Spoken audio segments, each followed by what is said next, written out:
conjunction with the Singapore International Translation Symposium, which is the first edition this year. So we are discussing many things associated with translation on many cultural and political and issues on many different levels. And one of the things that we are also discussing is translation and theater. So we want to talk about what is the role of translator in relation to the role of the playwright, the director, the actors, the cast, and the crew. So tomorrow, in fact, we would have a panel discussion on this topic. And before we move on to the stage reading, I just would like to introduce the original playwright of the Chinese play, Ke Seren, who is with us here tonight.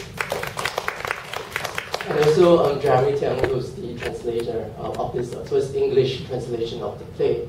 And both Jeremy and Seren will be part of the panel discussion tomorrow at 2. So I do invite all of you to come and participate in the discussion. Okay? So I'd like to pass over to Jeremy, and he'll be introducing the cast and the crew, and talk a bit also about the translation and the stage reading tonight. Thank you. Hi everyone, thanks for coming to the reading tonight. Those of you at this end, I'd like to move down a bit to get a better view. The play Dragon Bone, Long was written by Ke Seren but never actually staged in its original form. In 2002, Dragonbox staged a version of it devised by the cast around the original text called Boner, but Dragon Bone has never been performed as is in any language, so tonight is the first time that this text is being heard out loud. Woo! You seem excited. And I will introduce the cast now. We have, oh, that was the cue.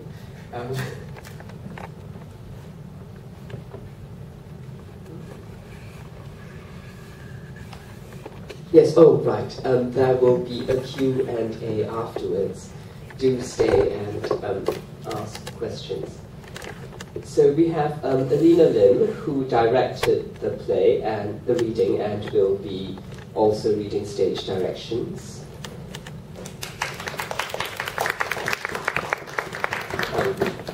Glory Lim, who will be playing all the parts that are not the refugee or narrator.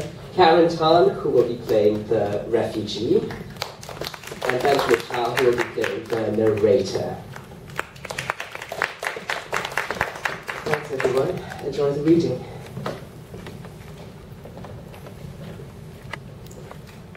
Dragon Bone.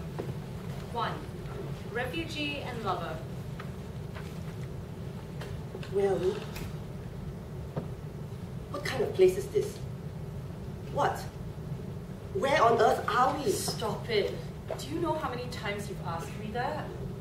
We've been walking for so long. I can't tell what direction we're going in. Save your breath. Don't forget why we've come to this faraway place. Yes. It's so far away. Don't give up. The most important thing is to keep going.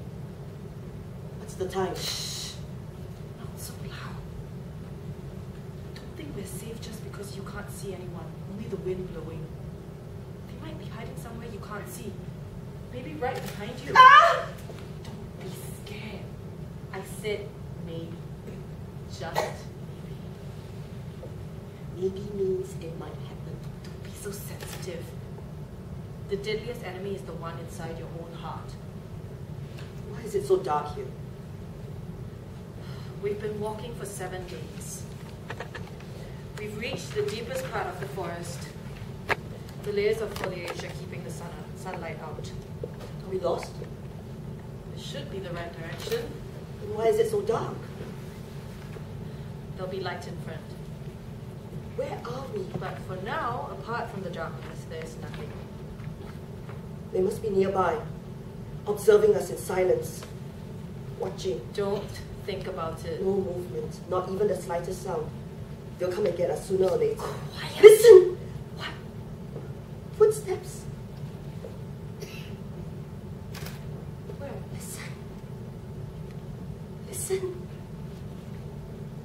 That's your heart. How could my heartbeat go like that? Those are what... Listen, are you listening? What? I don't know. What do you hear? All kinds of sounds. Can't you hear?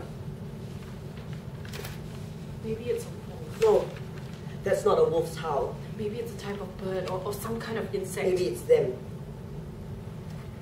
You need to calm down. I'm scared. Don't be scared. I'm here.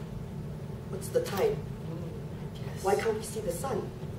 There's no sun here. Why not? There's nothing here. This is a place of nothingness. Didn't you see there was light up ahead? How far ahead? I can't find anything familiar. I've forgotten those old familiar feelings.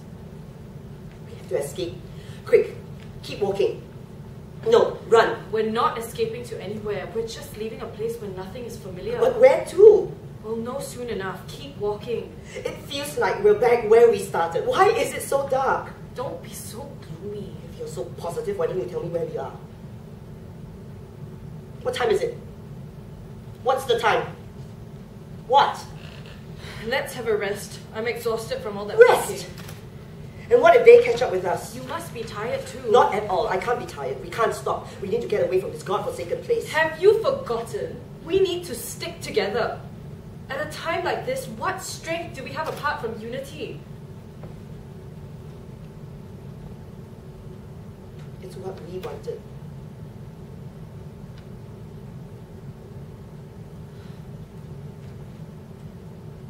You've calmed down. Good. We wanted to be together. They wanted to tear us apart. But still, we were determined to grow old together. No one could tear us apart. That's right. What do they think they are? Who do they think they are? Why should we want their pity, their acceptance, their tolerance, ridicule, abuse, torture, rejection, beating, murder? Calm down, calm down. What's the time? Don't be afraid. I'm here. How can you be so unfeeling? Come here. Rest against me. No! Who are you? Who are you?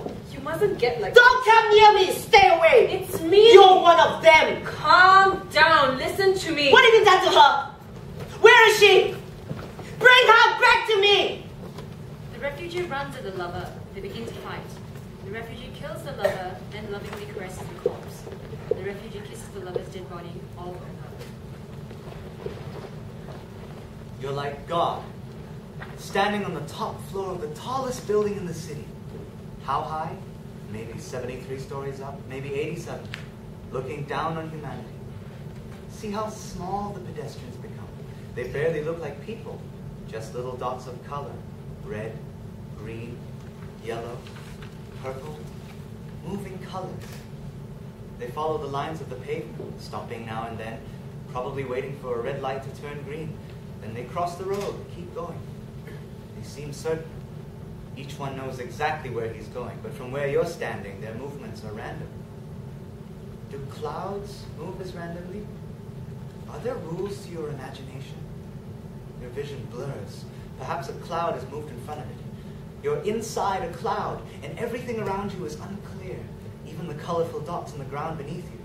You've entered another world, cut off from mankind. You can't even see yourself. You've just won first prize for your essay. You never dared to dream of winning. This girl in your class always scores higher than you. She sits in front, not paying any attention to you, her ponytail wagging. You'd like to grab that ponytail and pull it off. At the prize-giving ceremony, you receive a certificate from the principal. As you bow to your teachers and classmates, everyone smiles at you, even that girl from your class. Far away, your mother stands outside the school gate, also smiling. You're still on stage, but everything is gone. You see nothing at all, a blank. You stand there, empty. From far away, a flashing red light comes slowly towards you. You watch closely as it turns into an airplane. Normally, when you're on the ground, you raise your head to see red lights pass overhead and wonder where each plane is headed. Bangkok, Hong Kong, Tokyo, Paris, San Francisco. You dream about these cities. Sometimes you don't even need a ticket to travel. Your dreams will take you there. Now the airplane gets closer and closer. It's a Boeing 767. Wait, how come there's no logo? What airline is it? Which country? Where is it going? People are watching you curiously from the little windows. You wave excitedly and they smile at you. Suddenly you realize that one of the faces in the last 3 windows is familiar to you. Is it really him? Why is he on this unmarked plane? Where is he going? He sees you too and smiles. You feel dizzy, as if the one sitting in the airplane is you. You're by the aisle. Your mother is beside you in the window seat. She began vomiting not long after takeoff, starting with her breakfast coffee and bread, then bile. She's not done yet. Dry heaving. You begin vomiting too. It happens too abruptly for you to reach the little paper bag and you're covered in it. Your mother is too preoccupied with clutching her chest and gasping for breath to notice the state you're in. A stewardess kneels beside you and wipes your trousers clean with some tissue paper. You can feel it against your thigh, all damp and dirty. The stewardess, wiping gently, smiles at you. Are you feeling better, sir? You notice the neckline of her uniform is very low, emphasizing her firm, round breasts. You'd like to bite them, hard. Well, no, you'd like to spew your last mouthful of vomit into her cleavage. The flashing red light has disappeared. Below you, the many colorful dots keep moving. You're different from them. You watch them silently, feeling the vast distance between you. Not just because you're up here and they're down on the ground. Even if you were amongst them, there'd still be invisible walls keeping you apart. You watch them, but they can't see you. From so high up, you can see them move, stop, move, their heads lowered, never raised. But even if they were to lift their heads, they'd never lift them high enough to see you standing here on the edge of the city's tallest building. You begin swaying back and forth, heel to toe. How thrilling to lean forward as if you're about to plummet off this building and then pull back. You don't care if anyone can see your little stunt. Maybe civil defense men are inflating an air cushion or calling for a tall ladder to rescue you. Maybe as you fall to earth, all the pedestrians will raise their heads and smile to welcome you.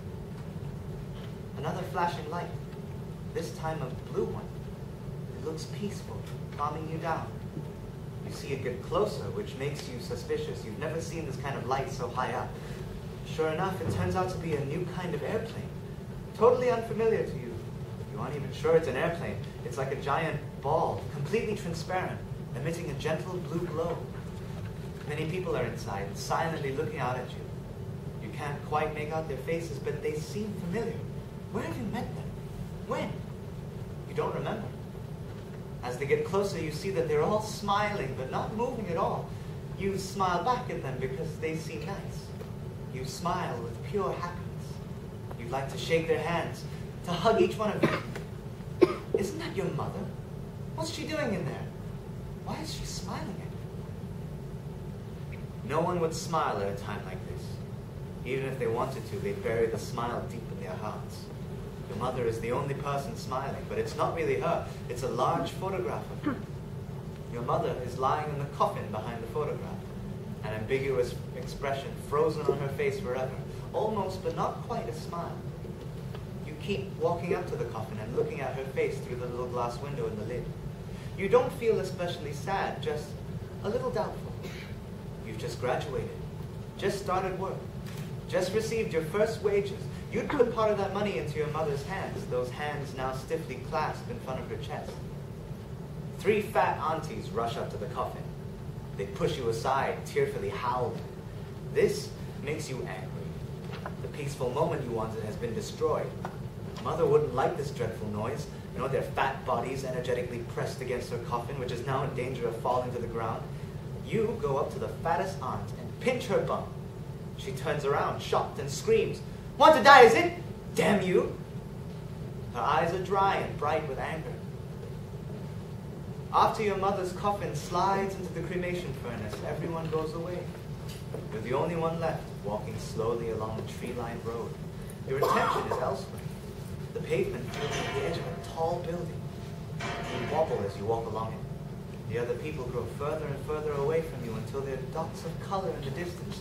Black, gray, blue, white, moving colors. You raise your head and see a bearded man with long golden hair smiling at you. He looks familiar. That's right, he looks like the painting in your living room, the one your mother prayed to every day. What's he doing here? This feels wrong. Why is he being so friendly to you? You've never prayed to him. Even as you stare at him suspiciously, he continues to smile at you, not saying anything, just smiling. 3. Refugee and scavenger. Do you have anything for me? What? I survive by picking up other people's rubbish. Oh, For example, old newspapers, out-of-date magazines, scratched records, moldy videotapes, shoes that have lost their heels, clothes that don't fit or don't suit you anymore, technologically backward TV sets, sofas and dining tables you're tired of, electronics you haven't used for 3 years, books you haven't opened for 5. but I don't have any of those things. Think hard. Maybe there's something you've forgotten. I really don't. Don't you have anything you don't need? I'm a scavenger. I'll take anything at all. I want whatever you don't want. Think. Tickets to a performance that changed your mind and didn't see. Photographs so faded you can't tell what's in them. A letter you wrote and never posted. Presents you bought and didn't give. A letter you thought about but never wrote. Presents you wanted to give but didn't get round to buying.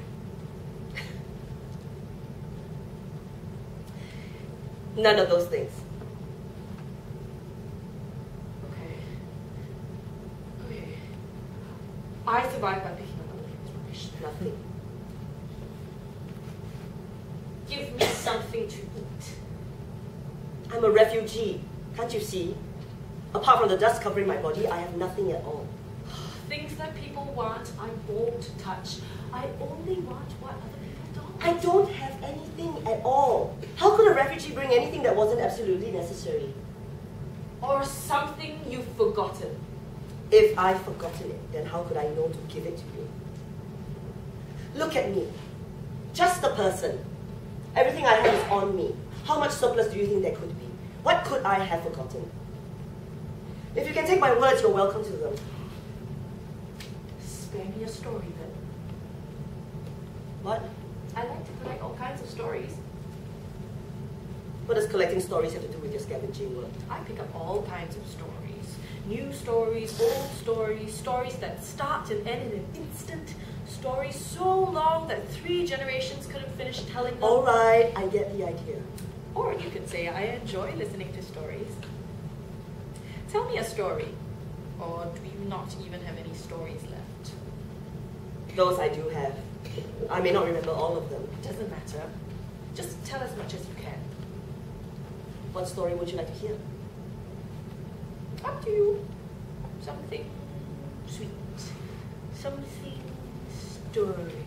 Something sexy. Something stimulating. Something suspenseful. Something scary. Hang on, hang on. What do you think I am, a soap opera? Fine. You talk. A love story. There was a young couple. Deeply. They wanted to live together forever, but circumstances went against them. The people around them, their friends, their families, their neighbors, all decided they couldn't accept this relationship. The couple decided to run away, to escape to somewhere far, far away, somewhere with nobody to oppose them. No unhappy memories. And then? They planned very carefully and finally set off on their long escape. They walked for 7 days and 7 nights, crossing mountains and valleys and forests and lakes. No more food. No more water. Desperate, they reached the deepest, darkest part of the forest. No sunlight, no sense of direction. However long they walked, they kept ending up in the same place. And then? That's it. They're still in the same place. What kind of ending is that? They're still in the same place. They might be there forever. The same place. Well, did you like that story? It's the best story I've ever heard. Really? The feeling of going on endlessly, stuck in the same place forever. As if time had stopped. Everything frozen, but life carries on. Frozen until when? Carries on until when? How I envy them. Until when? When? But in reality, everything carries on. And it's life that's frozen. I guess you really liked my story. Of course. And I liked how you told it. As if you were part of the story. Would you like to hear another one? Yes, please. This story is about someone who's lost in the forest. Then, after 7 days and 7 nights, finally gets to the edge of the forest and sees the sun. No more sadness. Seeing the sun again makes this person think, maybe I don't need to run away for the time being. The refugee kills the scavenger from behind. The refugee lovingly caresses the scavenger's corpse and kisses it passionately all over. The refugee searches the scavenger's corpse, finds a torn scrap of paper, reads it carefully. Blackout. When the lights come up again, the refugee has disappeared. The scavenger remains. I'm a scavenger. I survive by picking up other people's rubbish. Do you have anything for me? Newspapers, magazines, records, videotapes, clothes, TV sets, photographs, tickets, unposted letters, unbought presents, a home you haven't been back to for 5 years, a relative you haven't spoken to for 10, a phone number you haven't dialed for 20 years, a memory that hasn't surfaced for 30 years, 50 years of disordered history, a century of untasted freedom. You can see nothing. Hear nothing. You reach out. A wall to your left. A wall to your right. And in front. And behind. And above and below. You're confined in a tiny space. The whole world has shrunk to this size, only big enough for you to stand, not even to walk. How did you get here? No idea. Did someone lock you up here, or did you choose to come? No recollection. The past is blank. The future is unclear. You only know the present and the small space you're trapped in.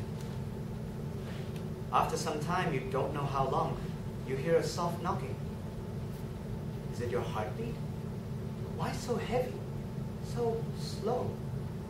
You thought you were just a corpse and this was a coffin or a tomb. Where is that sound coming from? You listen quietly rather than trying to trace its source and calm down. Your whole body relaxes. Maybe it wouldn't be so bad to be trapped here forever. The sound is coming from underground. You listen carefully. Yes, from the ground below your feet. Excited now, you claw at the earth with your bare hands. But why is there a bone here? And it's warm, the temperature of a living person. When your mother entered the furnace, you imagined the fierce fire turning her hard body into ash in no time at all. The next day, when you went to collect her remains, you discovered a few blackened bits of bone amongst the ash. When you picked one up, it still felt warm. Maybe it retained heat from the fire. Surely it couldn't be your mother's body warm. You didn't put the bone into the urn with the ashes. When no one was looking, you slipped it into your pocket. An insect crawls out of the hole you are digging. You recognize it. A cockroach. You hate cockroaches more than anything in the world. Its long antennae quiver and its green eyes glow at you. It definitely doesn't mean well. You want to kill it. But if you stepped on it, its flattened body would leak all kinds of stuff. Organs. The thought makes you want to vomit. You and the cockroach glare at each other, each trying to guess what the other is thinking. There are only two people in the train carriage, you and her, sitting opposite each other so your eyes meet unavoidably from time to time. Most of the time you look out the window, even though it's night and there's nothing to see, just black. Each time you glance at her, you collect one item of data about her appearance. She's half smiling, the corner of her lip curling a little bit. Her breasts are not very big, but round and full, a satisfying curve. She is wearing a tiny miniskirt, her legs tightly stacked together as if trying to hold on to something. You think her half smile is trying to entice you, especially in this empty carriage. Maybe she wants you. That's why she can't control her expression. You think, come on. If you want it, then come on. As if she can read your mind, she stands and sits beside you. You stay quiet as she blows into your ear.